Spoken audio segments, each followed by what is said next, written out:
வணக்கம் நண்பர்களே. நம்ம சாச்சன் அவர்கள் பிக் பாஸ் ஹவுஸ்ல இருந்து வெளியே போயிட்டு முதல்ல ஒரு பதிவு போட்டிருக்காங்க. அதுவும் வந்து பார்த்தீங்கன்னா, வடபழனி முருகன் கோயில்ல போயிட்டு நேத்து கார்த்திகை தீபத்துக்கு சாமிய தரிசனம் பண்ணிட்டு, வெளியில வந்து அப்படியே நின்ன சில ஒரு ஃபோட்டோ வந்து போட்டிருக்காங்க. அத வந்து பார்த்துட்டீங்கன்னா, குறிப்பா வந்து பார்த்தீங்கன்னா, கார்த்திகை தீபம் வாழ்த்துக்கள் அப்படின்னு போட்டு கீழ வந்து பார்த்தீங்கன்னா, ஹேஷ்டேக் போட்டு குமரா அப்படின்னு சொல்லிட்டு ஒரு ஹார்ட் போட்டிருக்காங்க. ஸோ குமரன்ட்ட போயிட்டு முத்துக்குமரன் வந்து டைட்டில் வின் பண்ணணும் அப்படின்னு சொல்லிட்டு வேண்டிட்டு வந்திருப்பாங்க போல. ஏன்னா வெளியில வந்ததுக்கப்புறம் அவங்களுக்கு தெரியும், ஆல்மோஸ்ட் யார் டைட்டில் வின்னர் ஆவாங்க அப்படின்னு சொல்லிட்டு நம்ம சாச்சனாவுக்கு தெரியும். உள்ளுக்கு இருக்கும்போதே அவங்க கணிச்சிட்டு தான் வெளியே வந்தாங்க.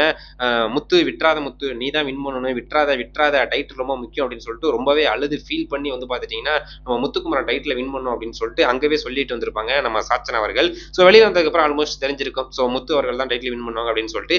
இருந்தாலும் கடவுள்கிட்ட ஒரு பிரார்த்தனை வச்சிருவோம் அப்படின்னு சொல்லிட்டு முருகனை வேண்டிட்டு நம்ம குமரன் வந்து வெற்றி பெறணும், முத்துக்குமரன் அவர்கள் வெற்றி அடையணும் அப்படின்னு சொல்லிட்டு குமரா அப்படின்னு சொல்லிட்டு சூசகமா போட்டிருக்காங்க. ஸோ சாச்சன் அவர்கள் நினைக்கிறாப்படியே நம்ம முத்துக்குமரன் தான் டைட்டில் வின் பண்ணுவாங்க. அதில் எந்த விதமான ஒரு மாற்றம் கிடையாது அப்படின்னே நம்பலாம். ஏன்னா ஒரு வலுவான கண்டஸ்டன்ட் இல்ல. என்னதான் ஃபைட் பண்ணி போனோம் அப்படி போனாலும் முத்துக்குமரன் கண்டிப்பா வந்து பார்த்தீங்கன்னா டைட்டில் வின் பண்றது யாராலையும் தடுக்க முடியாது அப்படின்னு தான். ஸோ அதுக்கு வலுக்கூட்டுற விதமா நம்ம சாச்சனா வந்து பார்த்தீங்கன்னா பிரார்த்தனை பண்ணிட்டு வந்திருக்காங்க. ஸோ சாச்சனா நினைக்கிற அப்படியே நம்ம முத்துக்குமரன் அவர்கள் தான் டைட்டில் வின் பண்ணுவாங்க. ஸோ சாச்சனாவுக்கு தேங்க்ஸ்.